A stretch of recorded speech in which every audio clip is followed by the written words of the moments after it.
Johnson City Council meeting number 25-04 to order.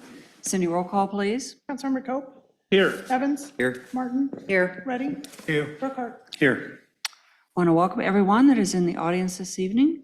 If you are here for an item that is on the agenda, we would ask for you to wait for that item to come up and address the council at that time.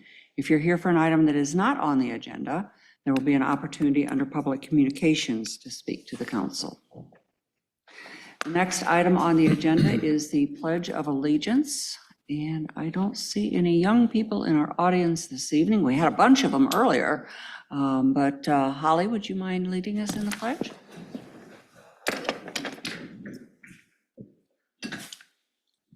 Pledge allegiance to the flag of the United States of America and to the republic for which it stands, one nation, under God, indivisible, with liberty and justice for all. Thank you very much. The next item on the agenda is the agenda approval. Mike, any changes to the agenda? Yes, Mayor, we're going to remove item N from the consent agenda related to Brightside Communications, and we won't be considering that this evening. I'm sorry, Mike, I didn't hear that number again. Item N on the consent agenda. Okay, thank you. Any other changes to the agenda, council?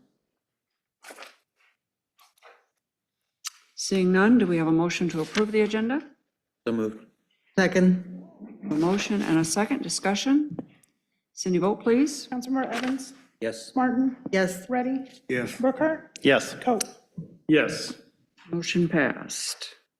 Moving on to public communications, we do not have any identified scheduled public communications this evening, but we do have one that we've added this afternoon, and that is to recognize the independence of the Republic of Kosovo.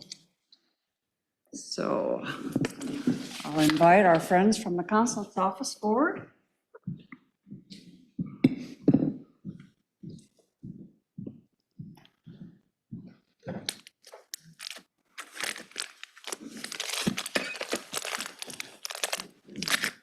I was really excited to have you here this evening. What some of the members of the audience may not know is that the state of Iowa has a sister-state relationship with the country of Kosovo, the state of Kosovo, and the city of Johnston has a sister-city relationship with Kea Kosovo. We were actually the first city in the state of Iowa to enter into a sister-city relationship with a city in Kosovo, and that was back in 2013. So we have a long-standing relationship with the Kosovo people. I've actually traveled over there 5 times. It's a beautiful country. It reminds you a lot of Iowa because it has rolling hills. It's a very agrarian nation, economy. So you see lots of cornfields, lots of livestock, cattle, those sorts of things. So it looks very familiar when you're there. What I will say is what does look different is they do have mountains, which we don't have here in Iowa. But you know, it's a beautiful country, beautiful people. So many of the populations speak English. So it is a really easy country to get around in, to visit the restaurants. The menus are all in English. And so it's just, you know, I would encourage all of you to travel to Kosovo at some point in the near future. And Chief Clark has been in Kosovo, so he can attest to what a wonderful country it is, and beautiful people, and wonderful. So we've loved our relationship with the people of Kosovo, of Kea in particular. You know, we've built a great bond with them through the years, and want to continue to do that. So, with that, we have our friends from the Kosovo Consulate's office here this evening. We have Drilan Zogai, and we have Fatmir, and I'll let him pronounce his last name. Yeah, Rahmona. Now you can see why I like him. But yeah, Fatmir has been in Iowa for how many years? 3 years. 3 years, and Drilan, yes, 6 months. 6 months. But you know, he feels like one of us. So we do want to celebrate their Independence Day, which was actually yesterday. And again, it's been 17 years now. Just an incredible history there, and I am just so amazed by the resiliency of the Kosovar people and what they went through, and just so proud of the fact that they are Europe's newest, youngest democracy. And that's part of the reason why we have such a great relationship. We share the same values around democracy that all of us do. Anyway, I'll read the proclamation and then I'll ask you, Dreelan or Fatmir, to make any comments you want to make. But let me read the proclamation, and I probably need my glasses to do that. See if I can project as well as the kids that were here earlier to make the presentation. So this is a proclamation of the city of Johnston, recognizing the 17th anniversary of Kosovo's Declaration of Independence. Whereas the people of Kosovo declared their independence on February 17, 2008, and in so doing proclaimed the state of Kosovo to be a democratic, secular, and multi-ethnic republic. And whereas the following day, on February 18, 2008, the United States recognized Kosovo's independence, marking a historic moment that reaffirmed the enduring bond of friendship and shared values between the Republic of Kosovo and the United States. And whereas in the 17 years since, over 100 countries now recognize Kosovo as a free and independent state. And whereas the newborn monument unveiled on Kosovo's Independence Day stands as a lasting symbol of that special day when a new democratic nation was born. The monument is repainted every year and revealed on Kosovo's Independence Day. In 2024, it was painted with images of well-known tourist sites in European countries where Kosovo citizens are now able to travel without visa restrictions. The message the monument has conveyed to the world this past year is a positive one, focusing on the freedom and movement of Kosovars after visa liberalization. And whereas Kosovo remains Europe's newest democracy. And whereas, like Americans who reflect every 4th of July on the historical events leading up to their own Independence Day, on February 17, the people of Kosovo pay tribute to those who died for their freedoms and to those still living who made great sacrifices to gain their independence. And whereas Kosovars appreciate, as Americans do, that for democracy to endure, it must be constantly nurtured and preserved. In the words of America's 40th President, Ronald Reagan, freedom is never more than a generation away from extinction.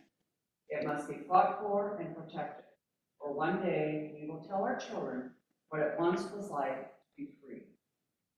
Now therefore be it proclaimed that I, Paula S. Deernfield, on behalf of the Johnson City Council and the entire Johnson community, congratulate the citizens of Kosovo on the 17th anniversary of Kosovo's Declaration of Independence, and wish them much prosperity, health, and peace in the years ahead. In witness whereof I bear you sign my hand and seal the affix this 18th day of February 2025. I present that to you. Absolutely. If I may, it would be great to have a picture. And we'll take other pictures with the council. Yeah, But even better. Very shortly, we have an independence event on 24th of February. So I have one speech prepared, but I will save it for that night. Anyway, it's a great honor. It's a great honor for us to have proclamation and city council for me and the She is one of our greatest fans. One of our greatest fans of Kosovo, and we greatly appreciate her contribution and commitment to Kosovo, to KM Johnston cooperation partnership, but beyond that, the cooperation between our states. We appreciate her dedication, and she visited Kosovo last month, 2 months ago. appreciate our Prime Minister leadership, and are grateful for our commitment. The agreement between Kenya and Johnson actually happened before the agreement between our two states. In a way, it made it possible to have a great partnership with you. Thank you so much for the proclamation, and hope to see all of you in Kosovo. I would add only one comment. Kosovo is the most prominent country in the world for 20 years now, and we are very proud of that. Thank you so much. You bet, you bet, you bet. Congratulations.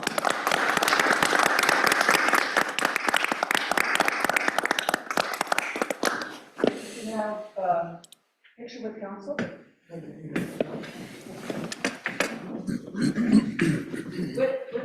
right here. We're gonna come down.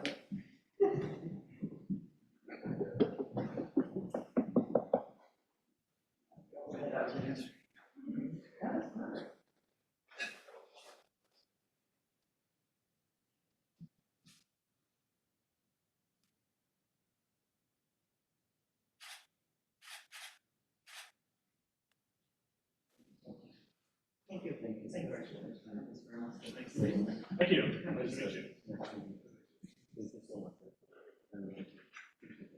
Nice to meet you. Nice to meet you. Thank you.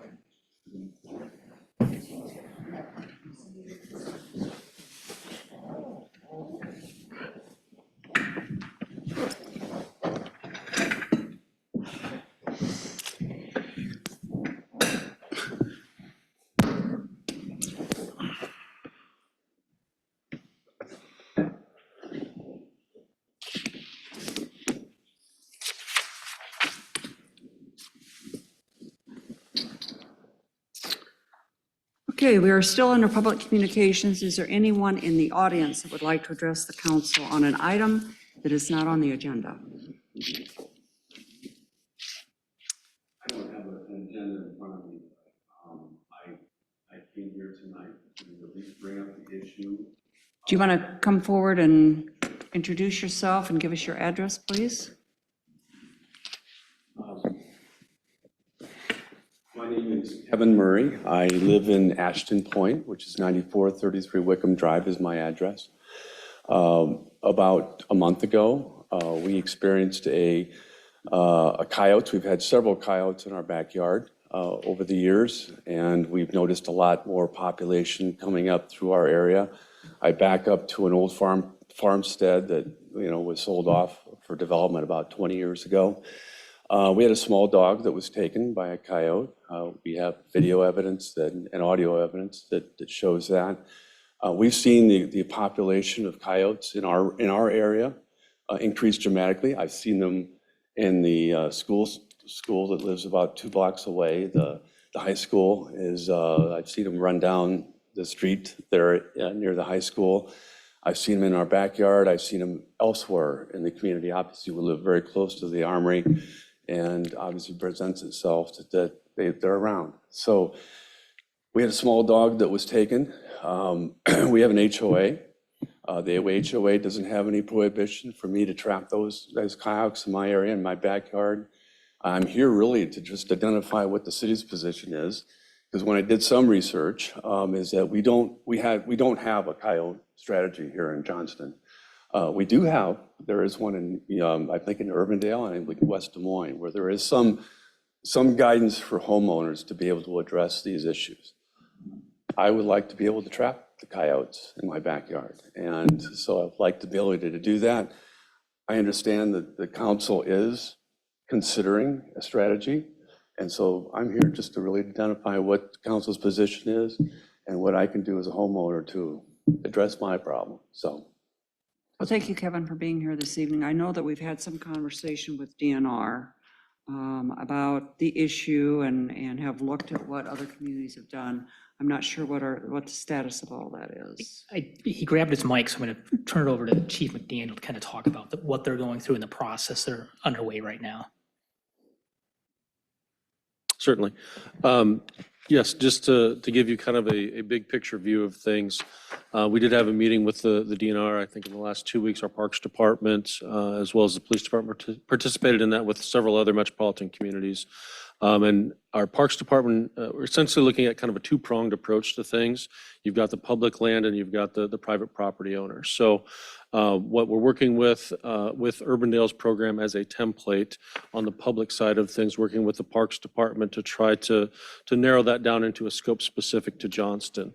With the private property owners, what we're looking at, we're currently working with the city attorney on bringing forward an adjustment to our code that would provide for potential opportunity for private property owners to bring in what is deemed as nuisance wildlife control officers through the DNR, that they have a certified list of trappers essentially that will provide an opportunity for private property owners to be able to bring in a DNR certified trapper to potentially reduce any individual threats to personal property.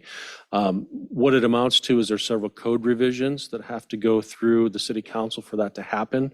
For instance, right now there's a prohibition for trapping in our city ordinances, and that's not significant, and that's not specific to Johnston. That you're going to see that across all cities in the state. So we need to make an adjustment to that. We need to make room for the designation of nuisance wildlife and a nuisance wildlife control operator. So we're working through all the legalese related to definitions and process and procedure. We've got several partners at the DNR that have volunteered to assist us with this process. And I think we will be the first community in the Des Moines metro area to probably roll that out. There's, as you've noticed, West Des Moines has just launched their public education campaign that's very similar to Urbandale's. And we'll hit that side of it through the Parks Department, but specific to property owners, we're working on a solution for you. I'm hopeful that we'll be able to bring that to the council probably early spring.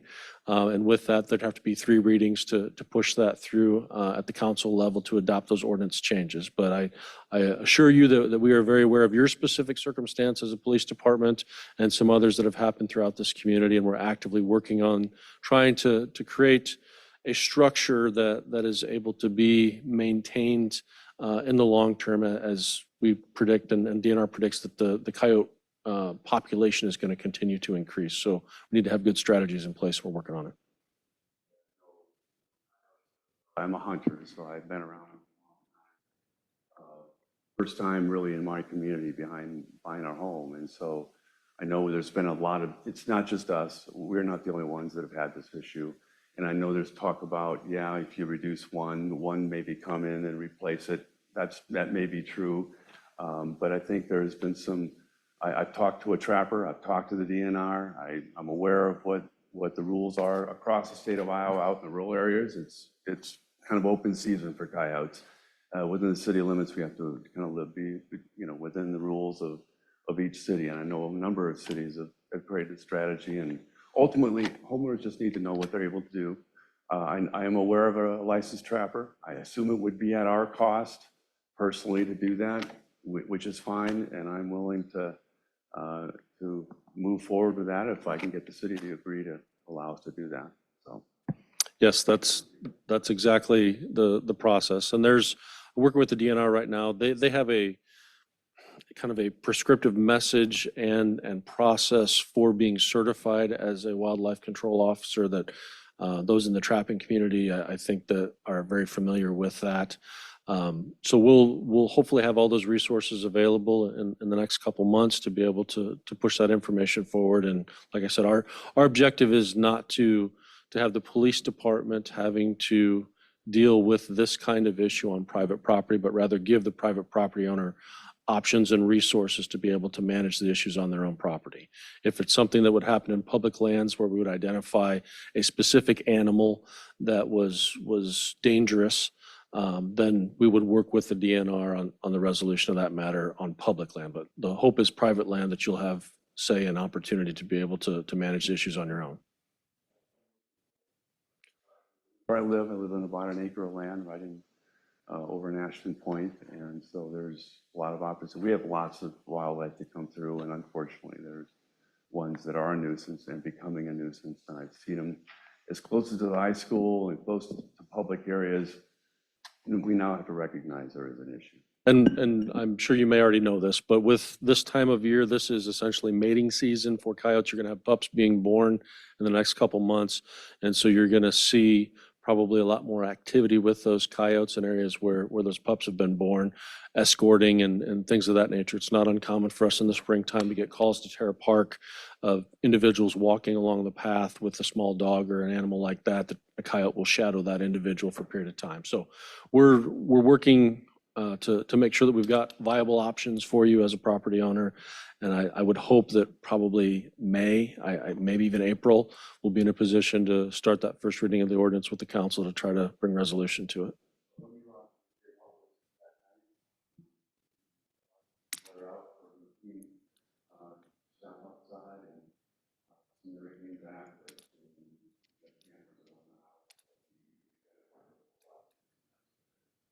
Certainly. Council's help to let us, as homeowners, address the issue as we see fit. So, Thank you, Kevin, for bringing that forward, and thank you, Chief, for the helpful information. And Kevin, we had the same experience you did.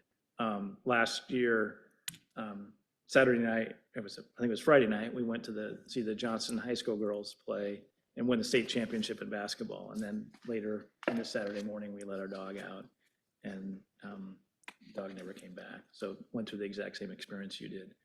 It is. And my wife was here earlier, and if she was still here tonight, she would, I'm sure, share the experience with you. It was a horrible experience. So just so you're aware, and we've talked about this since then, and so it's a real issue, and it's sort of, the coyotes are, in some ways, they're all over our community, right? And so we live in an area that's got a wooded background. So I just want to make you aware that this issue is personal to at least one of the other members of the council too.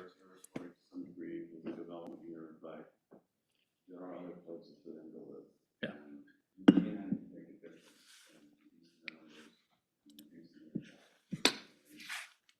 Small dogs, cats. Yes. I mean, That same issue. right. Someone found a coyote den with over 50 dog collars and cat collars in the den. So it's not just an issue. Yeah. But Yes. there are Yeah. ways to address it. Yep. So, All right. thank you. Thank you. Is there anyone else in the audience that would like to address an item that is not on the agenda? Boy, I'm having a tough time talking tonight.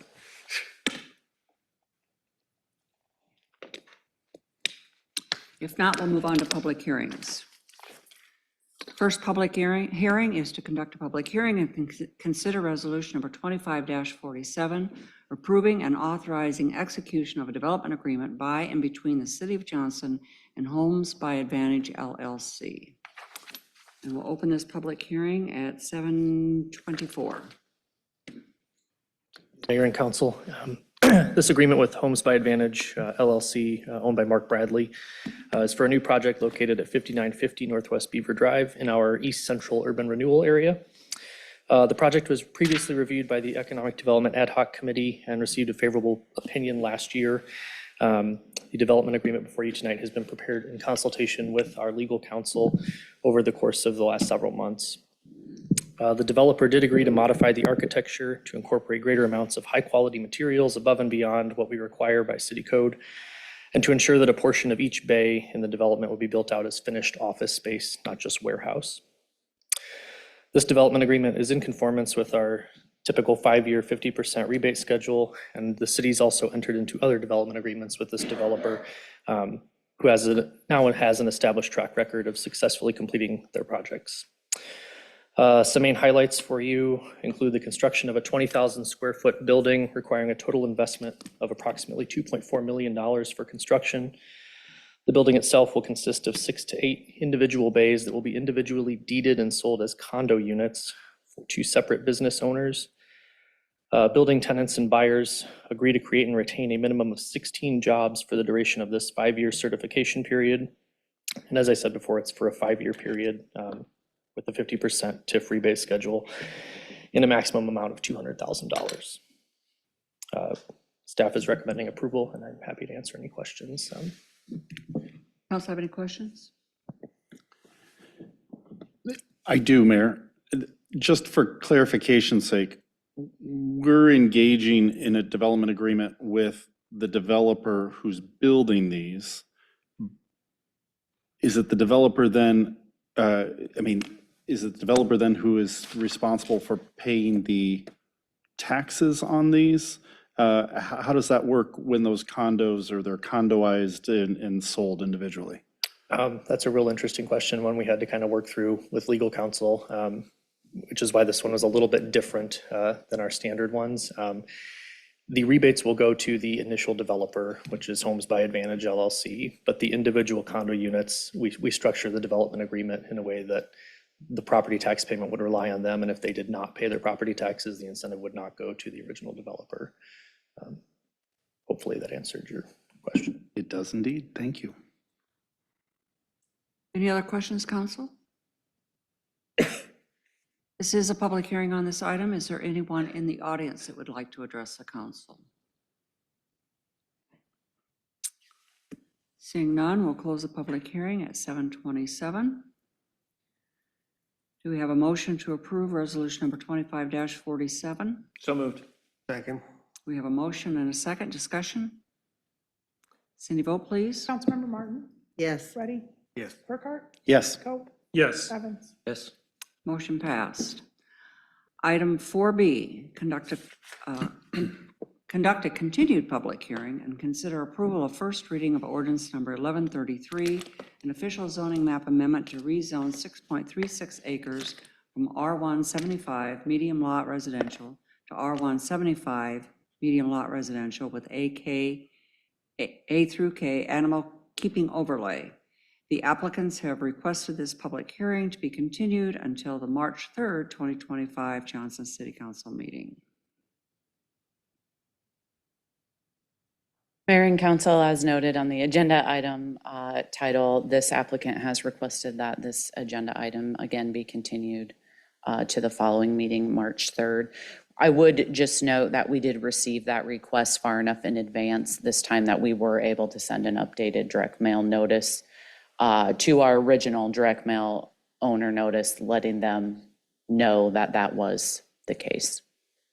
The same would apply for the next item as well.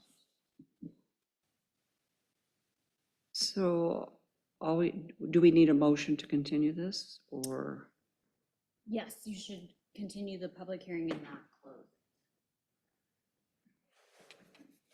So we are still in that public hearing, and we need a motion to continue it Correct. until March To 3rd. the March 3rd meeting.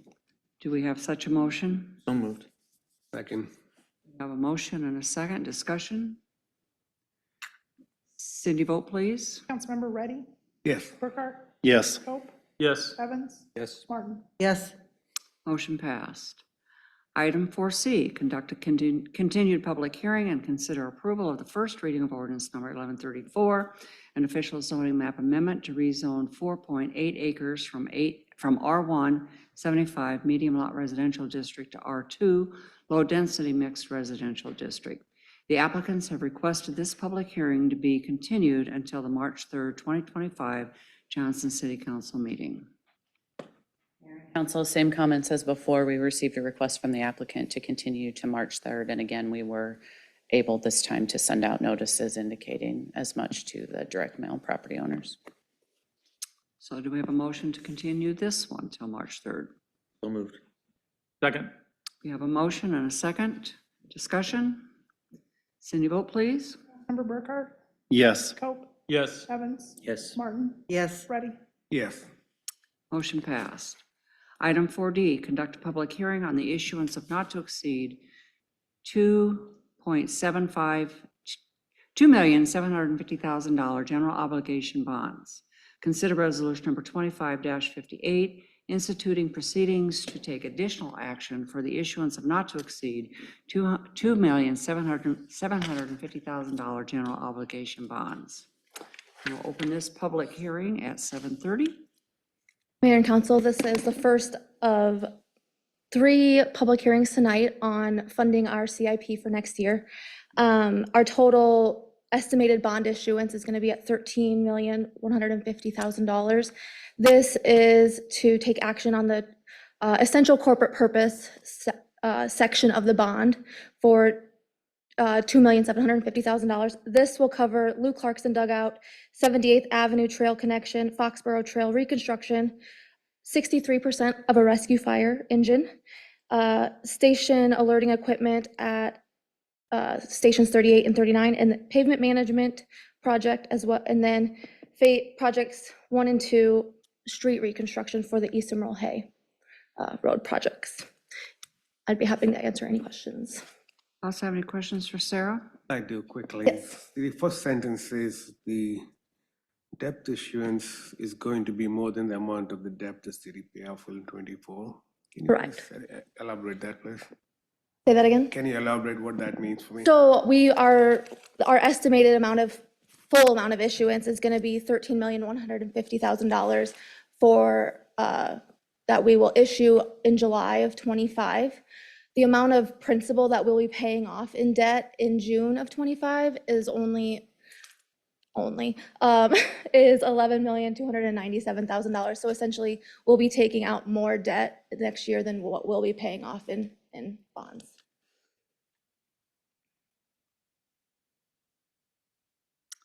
Other questions, council? If not, this is a public hearing on this item. Is there anyone in the audience that would like to address the council? Seeing none, we'll close the public hearing at 7:32. Do we have a motion to approve resolution number 25-58? So moved. Second. Have a motion and a second. Discussion?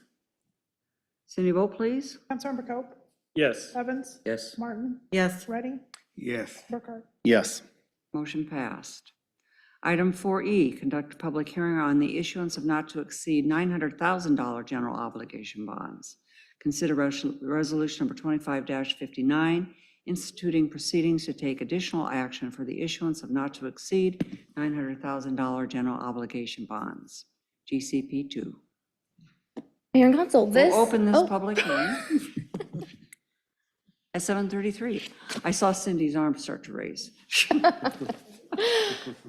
Mayor and Council, so this one is for the general, 900,000 general corporate purpose bonds, and will fund the water trail and the dog park.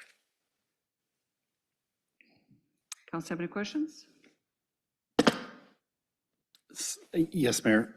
Sarah, the dog park has been a topic of discussion for years now. Have we bonded any amount already for that dog park? Yes, I don't know the amount off the top of my head. We have bonded for design of the park, Okay, planning and design. thank you. Council have any other questions for Sarah? This is a public hearing on this item. Is there anyone in the audience that would like to address the council? Seeing none, we'll close the public hearing at 7:34. Do we have a motion to approve resolution number 25-59? So moved. Second. A motion and a second. Discussion? Cindy, vote please. Councilmember Evans, Yes. Martin, Yes. Ready, Yes. Burkhart, Yes. Cope. Yes. Motion passed. Item 4F, conduct a public hearing on the issuance of not to exceed $250,000 general obligation bonds. Consider resolution number 25-60, instituting proceedings to take additional action for the issuance of not to exceed $250,000 general obligation bonds, GCP 3. And we'll open this public hearing at 7:35. Mayor and Council, this is for general corporate purpose bonds, not to exceed $250,000, and this will fund the City Hall solar purchase. Council have any questions? Don't we already have solar thing up there? We do, we've been leasing it, and so this will finalize the purchase. There's a purchase agreement to be completed. Other questions, council? This is a public hearing. Is there anyone in the audience that would like to address the council? Seeing none, close the public hearing at 7:35. Do we have a motion to approve resolution number 25-60? So moved. Second. We have a motion and a second. Discussion? Cindy, vote please. Councilmember Martin, Yes. Ready, Yes. Burkhart? Yes. Coe? Yes. Evans? Yes. Motion passed. Moving on to the consent agenda. Do we have a motion to approve the consent agenda? So moved. We have a second. A second. We have a motion and a second. Discussion? Cindy, vote please. Councilmember Ready? Yes. Burkhart? Yes. Coe? Yes. Evans? Yes. Martin? Yes. Motion passed. Moving on to the non-consent agenda, item 7A. Consider third reading and final adoption of the electric franchise ordinance number 1129 with Mid-American Energy Company. Thank you, Mayor and Council. Just some background on this item. This is the third reading of the franchise agreement ordinances. First one is the electric, the next is on the gas utility. So just for background, in 2023, the council did approve introduction of a 1% franchise fee on utility bills. This replaced the 1% local option sales tax on the utility bills. So that transition was really cost neutral for our residential, commercial, and nonprofit users. The proposal tonight is to increase that franchise fee to 5%. The purpose would be to fund some of our staffing as outlined in the city's 5-year staffing plan, in particular to cover public safety staffing. The revenue projections, we are projecting that this will produce about $1.1 million annually to fund that staffing. And in the 5-year staffing plan, just for some recap, that plan showed that over the next 5 years, we'll add 16 and a half new public safety positions, 6.5 in police and 5 in fire. And as we know, public safety is one of our top priorities. We do see our activity in both the fire and police go up substantially. Police documented activity, for example, increased 27% between 2019 and 2024, and it's at an all-time record of 24,915 documented activities in 2024. And fire calls have increased 49.8% between 2019 and 2024 to an all-time call volume of 4,426 calls in 2024. Additionally, with some of the legislative changes, and namely House File 718 and Senate File 244-2, is really constrained the property tax revenue, limiting our ability to fund these new services. So that staffing plan is the franchise fee is really needed for that staffing needs that we have. The other point that I would make that I think is also important for the public to understand, this does overall reduce the burden on the taxpayer. Certainly we could look at property tax increases for fiscal year 2025, or 2026, we're actually proposing no increase in our overall levy rate, in part because of the franchise fee. But additionally, we get other non-taxable tax-exempt property owners like Camp Dodge, regional nonprofits that are home here in Johnston that do contribute to the franchise fees. So with that, this is the third reading. I'll be happy to answer any questions the council has this evening. Also have any questions for Mike? Is there anyone in the audience that would like to address the council on this item? Seeing none, do we have a motion to approve third reading and final adoption of ordinance number 1129? So moved. Second. We have a motion and a second. Discussion? Cindy, vote please. Councilmember Burkhart? Yes. Coe? Yes. Evans? Yes. Martin? Yes. Ready? Yes. Motion passed.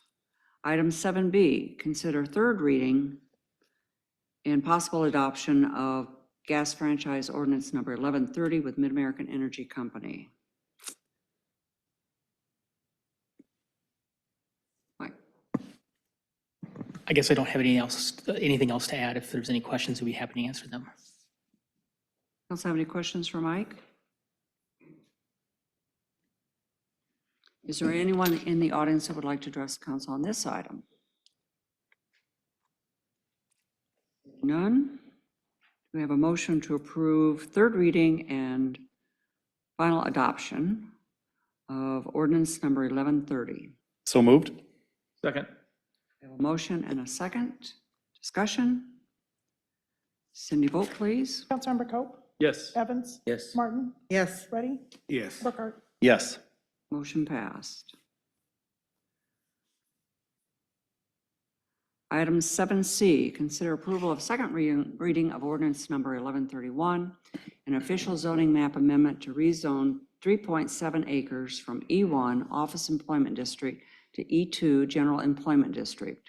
Properties are located at 5725, 5705, 5665 West Parkway. Jacob? We have not had any changes or calls or emails from residents. I can answer any questions. Also, any questions for Jacob?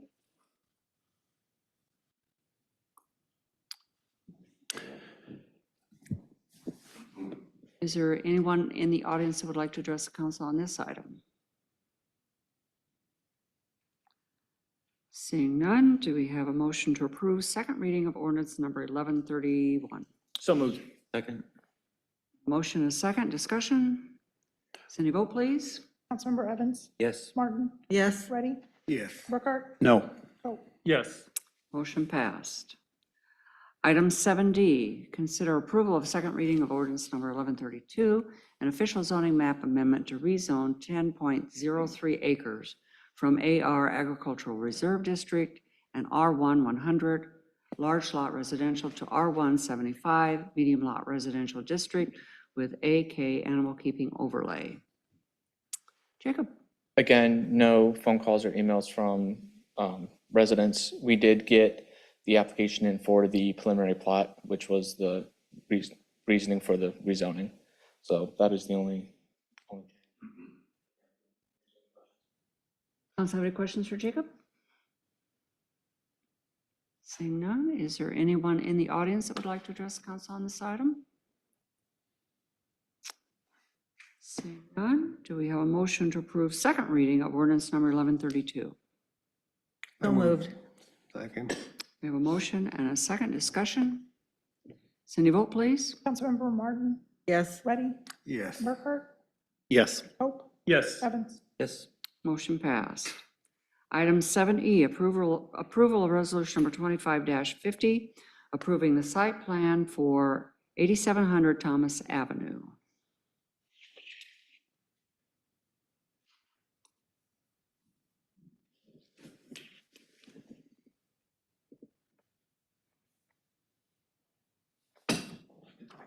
Good evening, Mayor and Council. So this site plan was submitted to us by Fraser Valley Properties LLC. The proposed development is a 14,170 square foot commercial building featuring 4 retail bays and a gym.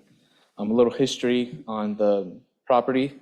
The subject property was part of approximately 80-acre site that was annexed into the city in the 70s following the city's incorporation in 1969. The property was originally zoned A1 and was rezoned to AR, Agricultural Reserve, in 1989, and then subsequently rezoned to a planned unit development, which we know today as Windsor Office Park. That was in 2002. The subject parcel is identified as part of Parcel C on the PUD master plan. And then an amendment to the Windsor Office Park PUD in 2005 permitted C1 retail uses with exceptions, along with mixed-use buildings with second-story residential uses within that Parcel C. As previously stated, the property is located within the Windsor Office Park PUD with references to the former PC zoning district that became our E1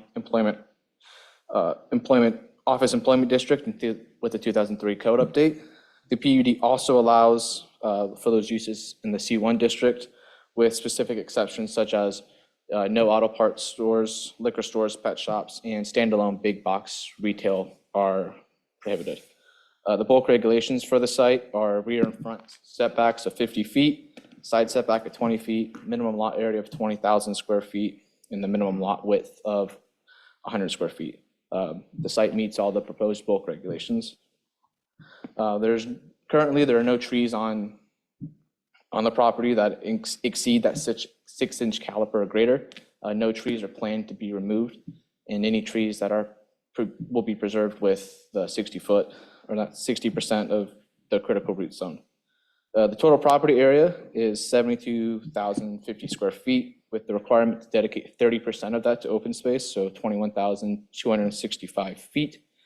The proposal exceeds this by providing 31,253, or roughly 43.5%. The planting requirements are met for the project, providing 29 trees that are 6-inch or 2-inch caliper trees or 6-inch evergreens, as well as 37 shrubs. There are no buffers required for this project. Access to the site will be via Thomas Avenue, with the parking having 59 stalls being required with ADA compliance. That is 33 parking stalls for the gym component of that, which was calculated based off the fire code, 1 for every 4 people for fire code, as well as the retail component, which was 1 parking space for every 250 square feet. So the retail had 26 stalls required, and the gym had 33 for you. You'd also have 1 spot that'll be EV ready with conduit, as well as bike parking. The site is serviced from city water and sanitary sewer from Thomas Avenue. It meets all the fire protection requirements. Drainage, the runoff from the north half will lead to a new detention basin, which will be right in this area for you. The remainder of the site will drain to the existing pond in the back, which was scaled and sized appropriately when Windsor Office Park was originally plotted. The property is not within a FEMA floodplain. Since this is in the Windsor Office Park, PUD states that all the architectural requirements have to meet the Northwest 86th Street, which is predominantly brick, as well as the E1 architectural standards. So that is still your Class A at least 50%, Class B no more than 50%, and Class C at no more than 15%. The facades exceed that, and they meet all the architectural standards. The Planning and Zoning Commission does recommend approval, and I can answer any questions you guys may have. Council, have any questions for Jacob? Mayor, I have a couple. Jacob is the architect here in the audience. I have a question for you, Jen, if you wouldn't mind.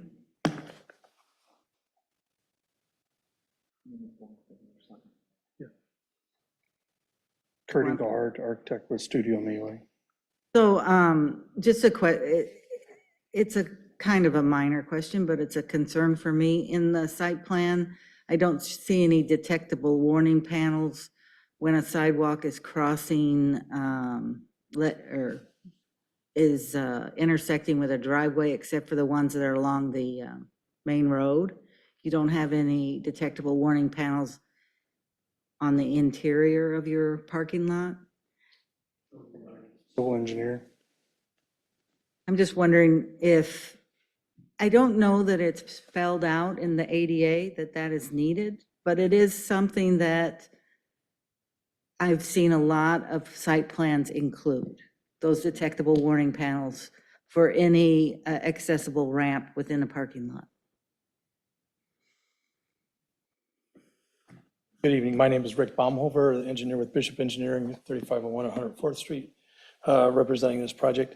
The question about ADA ramps, excuse me, they certainly are mandated by ADA where the sidewalk crosses a street. That's pretty cut and dry. When you get into situations now where you're crossing a public driveway, there's letters called ProWag, which the cities and the DOT have determined how they're going to address within the city right-of-way, how they're going to put the detectable warnings or not. And a lot of times you will see that, like across this driveway, it's required that we do have them in this driveway because it's in the city right-of-way. So now that brings us down to more of the private level of where do we need to put those. And a lot of communities, I shouldn't say a lot, some communities specifically prohibit putting those there. The city of Des Moines, for example, if you show them, they say, please take them out. The thinking is that because there's also, if you get into reading the ADA and the Disability Act, is that there's kind of overuse of those. Those aren't meant just to be, I guess the idea is that when someone feels those, they know that they're at a street. And it can be confusing to them if they're walking along a common driveway at an entrance or in a parking lot that thinks that there's a street there when there's not. So there is kind of not, I wouldn't say a controversy, but there's a debate back and forth that they're being overused, overly used when they're placed inside a parking lot, because they're really meant to be when you're crossing a true street or a busy intersection or a driveway. But if they're used all the time, every time, they kind of lose the effectiveness of knowing whether or not the person crossing those detectable warnings is crossing a street. So typically, we don't put those in parking lots. Certainly, if you think you need them, you see them a lot of times around hospitals and maybe places where you expect to have a lot of maybe more handicap use or senior use type of situations. You could see those being used. I see them being used a lot in that case, but typically by and large in the parking lot itself. And I think that's what your question was related to, is no, they're not used in the parking lot. It's just a plain old parking lot situation.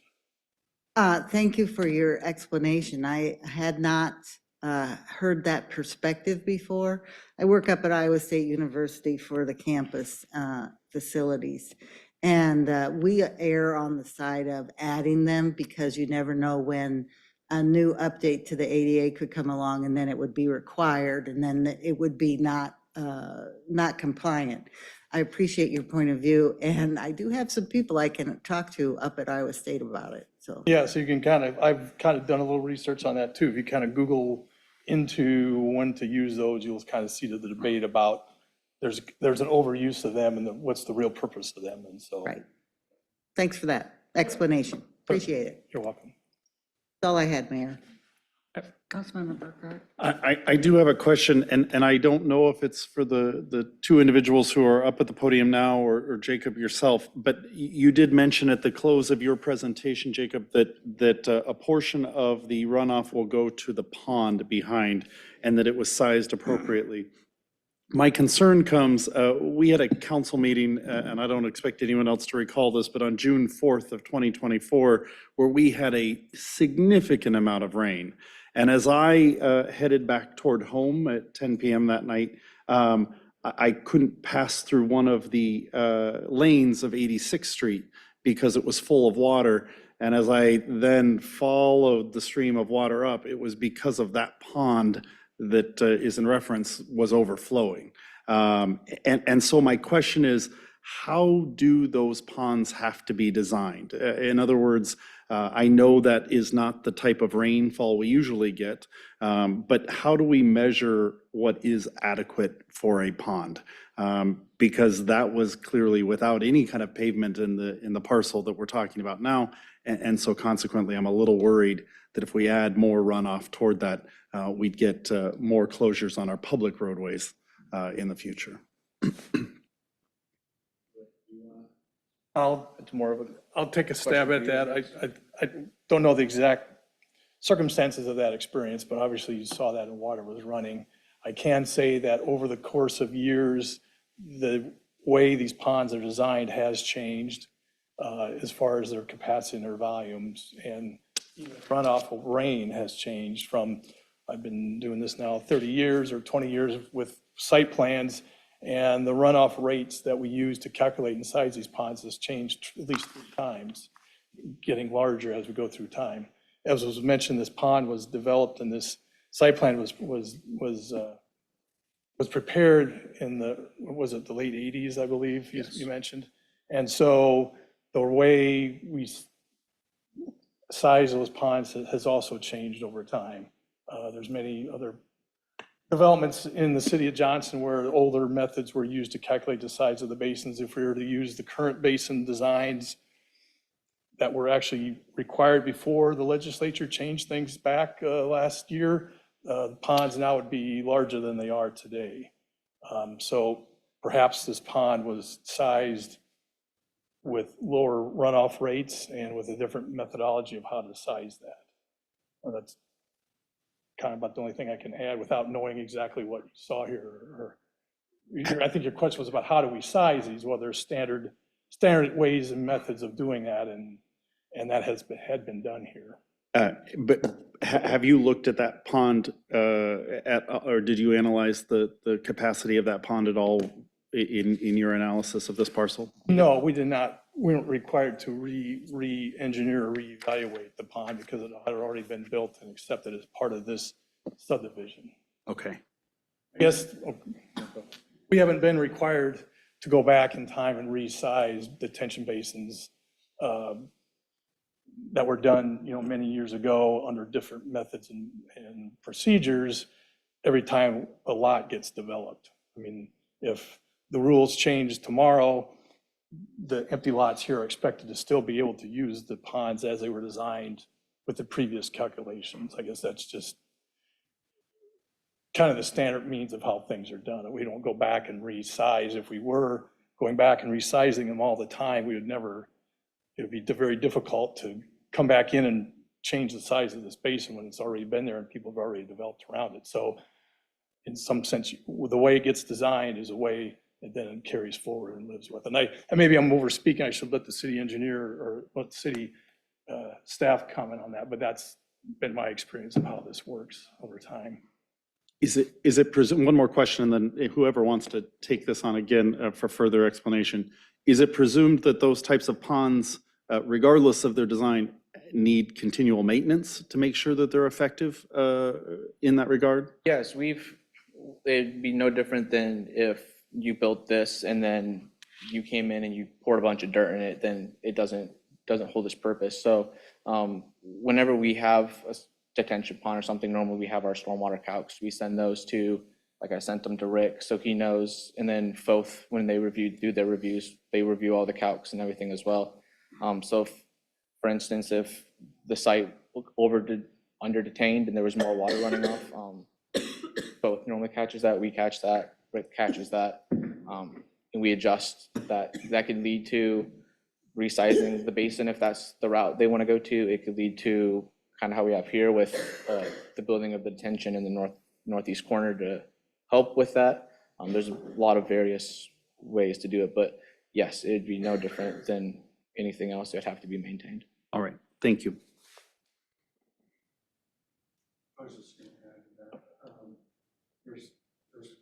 Thing that's probably relevant to your question or easing your mind about this question is that there's two ponds shown on this map.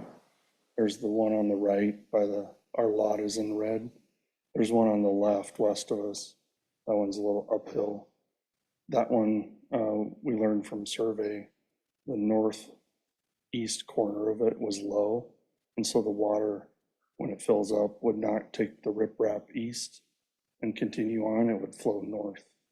And so part of our development is closing that back off so it flows east. So it will flow into the pond that your parcel partially straddles? So more water will come into that pond? No, what I'm saying is the water that used to like kick towards Thomas Avenue will go east the way it was supposed to be going. Okay. I'm not sure. I am not a civil engineer, but I'm not sure that placates my concern as I followed all of that water flowing down through into the parking lot and out onto 86th Street, impeding traffic. So where was it outletting at? It right at Thomas is really where I saw. I mean, it flowed through what we'll call the old Jethro's parking lot and that Jimmy John's parking lot, and it overflowed onto that. So, that northeast corner? Pretty much just due east side of that. And it's dark, but I'd be happy to show you the video after the meeting. Councilman Cole? So, I don't know, Jacob, can you pull up the elevations document? It's the,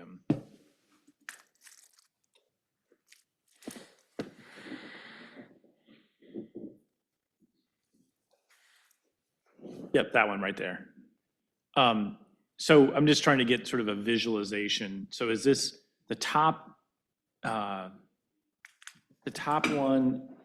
is that a north-facing elevation? Which direct? I don't have a sense of which direction that it was facing, and I couldn't tell by looking at it. Yeah. The top one is the north-facing elevation towards Thomas Avenue. Okay. One below that would be facing the basins. Okay. And so, the wording, Jim, there, I was just kind of interested in that. So that, it looks like it says tent signage, 16 feet wide, 7 height lettering. So does that mean that gym is from the bottom to the top? Since it's tilted on the side, I couldn't figure out if height meant if gym was this way, it would be 7 feet tall. Is the GYM there 7 feet tall? The wording GYM there, gym. Yeah, that'd be the width of the G, Okay, the height. of the height of the G. Rotated. yeah. Okay, if you rotated it, it would be 7 feet. Okay, I just So- wasn't, I was confused there because with it being on the side there, what that all meant. So, okay, so it's 16 feet long and 7 feet tall. Okay, that was just my question. Okay, thank you very much, appreciate it. Council, any other questions?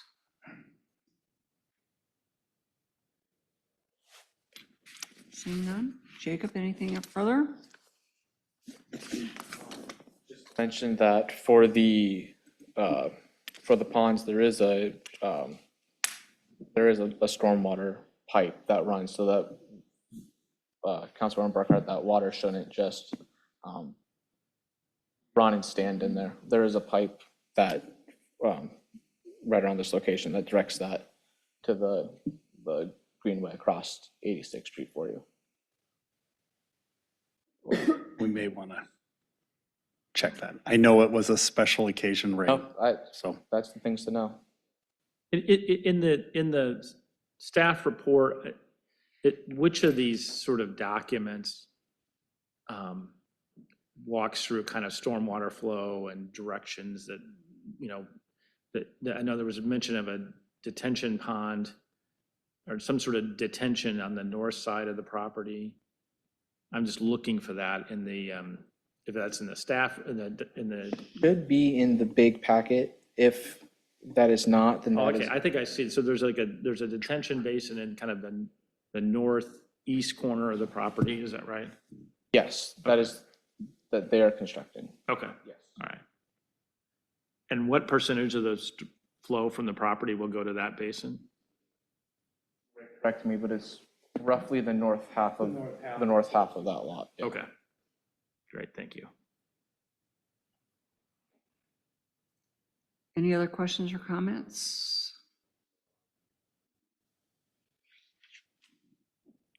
If not, do we have a motion to approve resolution number 25-50? So moved. Second. A motion and a second discussion. Cindy, vote please. Councilmember Coe? Yes. Evans? Yes. Martin? Yes. Ready? Yes. Burkhart? Yes. Motion passed. Item 7F, consider approval of resolution number 25-55, approving and authorizing execution of amendment number 7 to the purchase, sale, and development agreement by and between the City of Johnson and Johnson Golf Development LLC. Thank you, Mayor and Council. As the Mayor mentioned, this is a consideration of Amendment 7 to our development agreement with Johnson Golf Development LLC. This specifically extends the dates outlined in the memo. More specifically, it would allow an approximate 60-day extension for the developer to secure a term sheet and execute a term sheet for the project, specifically for the golf facility, extending it to approximately April 22nd, 2025. And then it would also extend the next set of dates to August 5th for the developer to provide documentation of securing sufficient equity and securing financing for the project of the golf facility. The completion date would remain the same in this amendment. All of this was discussed and agreed upon with the developer. The dates that are in this amendment were requested by the developer, so the 60-day extension is what was requested. Staff has reviewed, legal counsel prepared, and staff is recommending approval. Council have any questions for Josh?